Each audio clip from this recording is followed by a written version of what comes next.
Now we continue in 1 Timothy chapter number 3, and I've made it down to verse number 7. On the broadcast last Thursday and Friday, we dealt with the 16th of these qualifications for the bishop: not a novice, lest being lifted up with pride he fall into the condemnation of the devil. And the idea of being a novice does not necessarily imply a young man.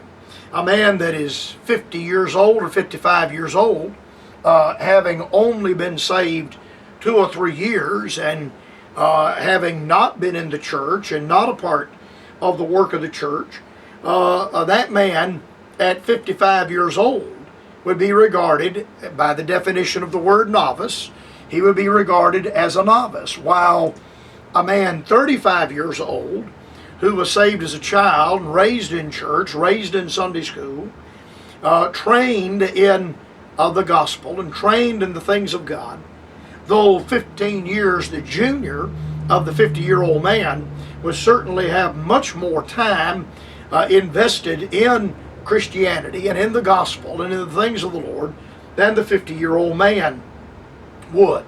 Not a novice, lest being lifted up with pride he fall into the condemnation of the devil. Today, I want us to move a step further. Number 17 is found in verse number 7. The 17th qualification of the bishop is found in verse number 7. Moreover, he must have a good report of them which are without. And there's a reason for this: lest he fall into reproach and the snare of the devil. Lest he fall into reproach and the snare of the devil. Moreover, he must have, or in addition to these 16 things, he must, M-U-S-T, this is not an option, he must have a good report of them that are without. The matter of the bishop, not all preachers are qualified to be bishops.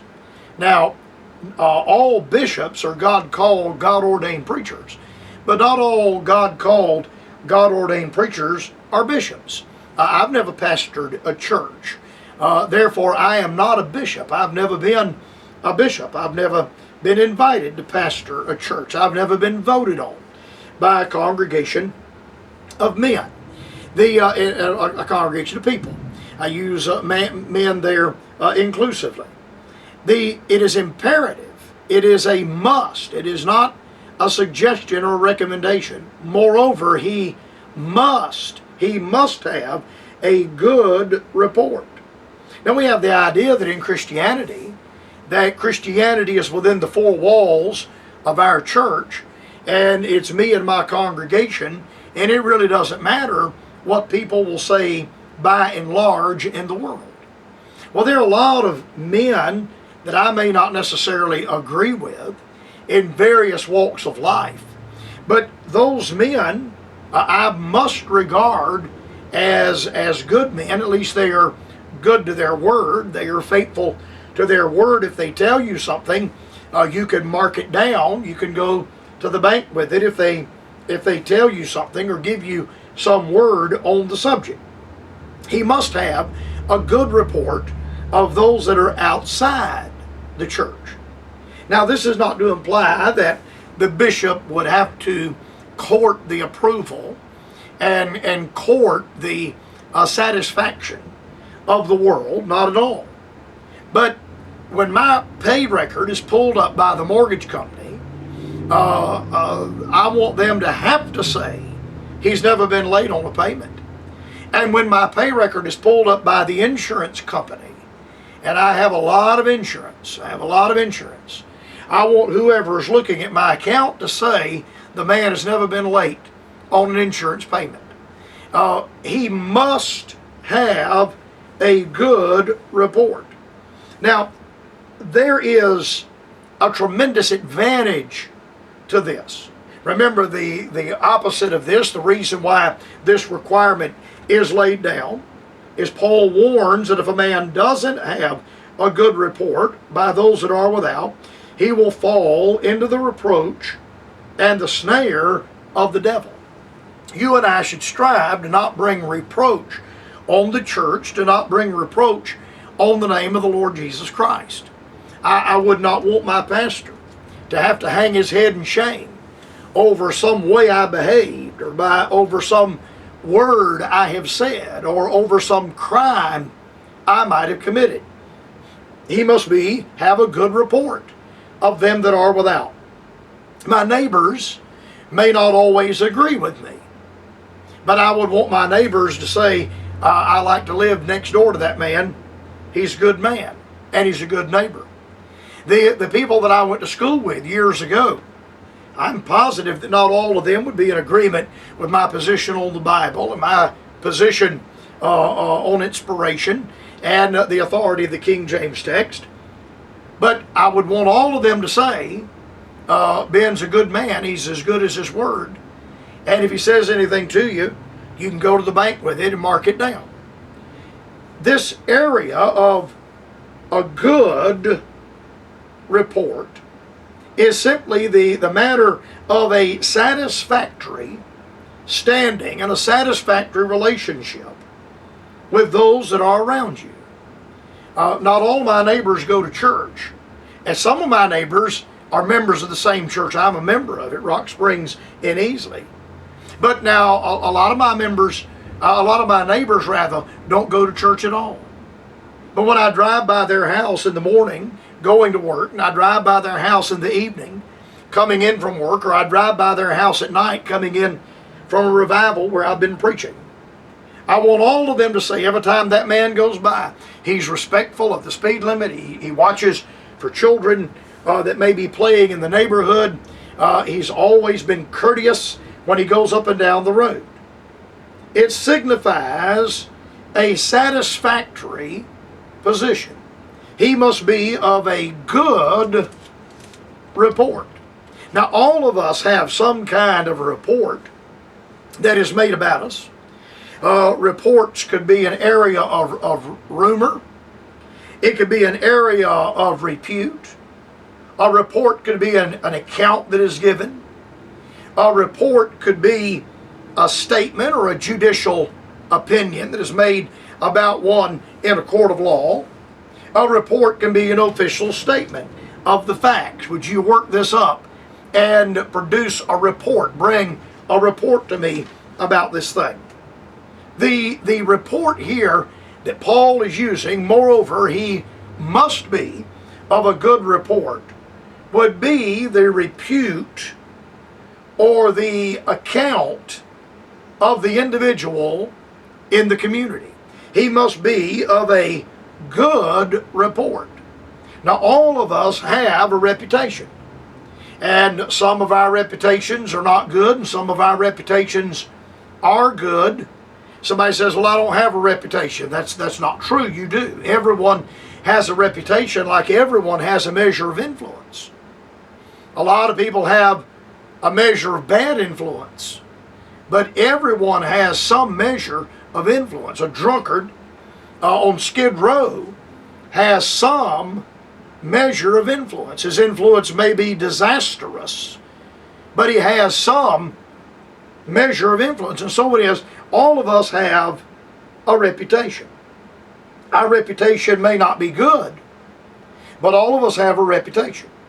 This matter of a reputation, well, a man and a woman, their reputation is simply their public character. It is what the general public observes. It is the opinion the general public has of them. It is an area of character. Now, there are people that have an opinion of you by reputation, that don't know you and will never know you.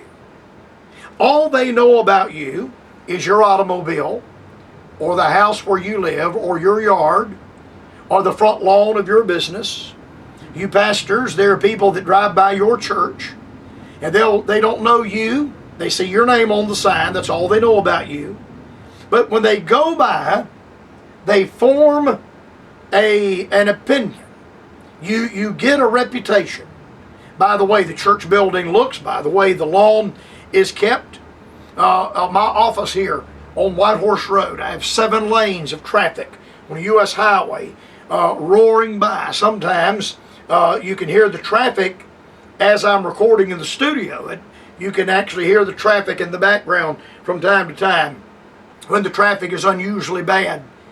And people blow by my office at 50 miles an hour, 55 miles an hour. They see my name on the sign. They see the Bright Spot Hour Gospel Broadcast sign, and they don't know who I am. All they know is my name is on the sign. But many mornings, I'll walk through the front yard and pick up the trash.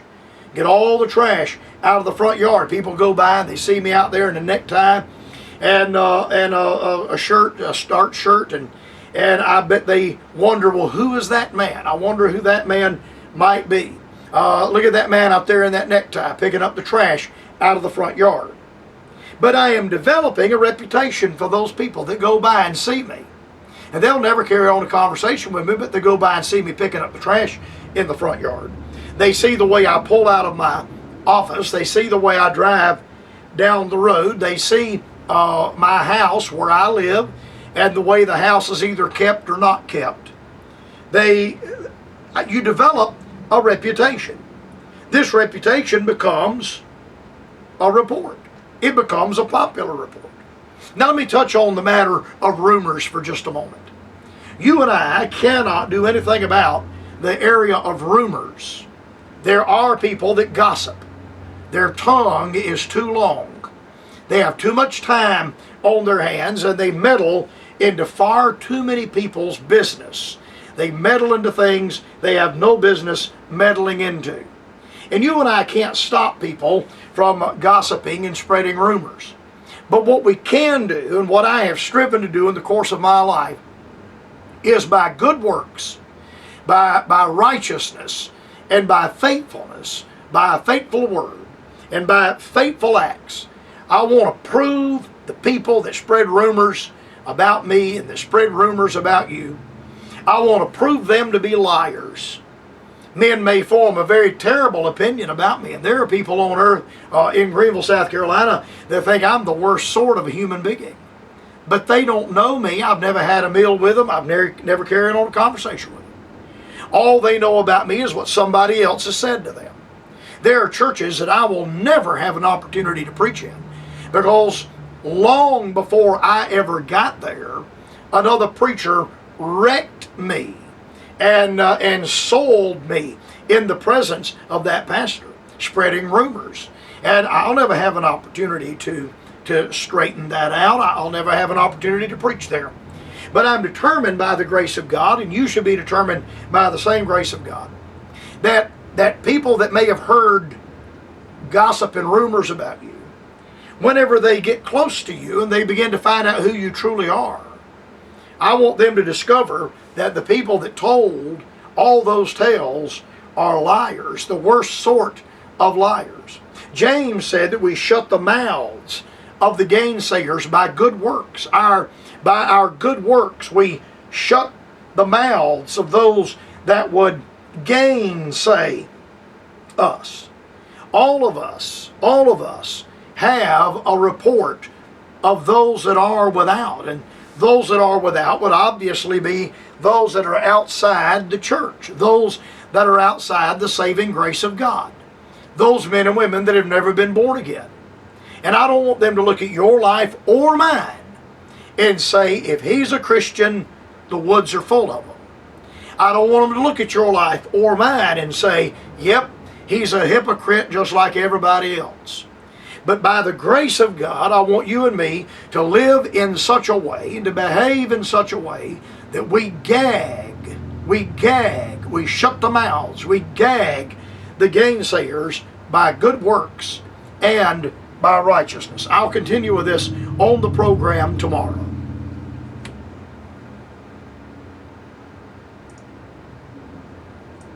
Bright Spot Hour, Post Office Box 4, Greenville, South Carolina 29602.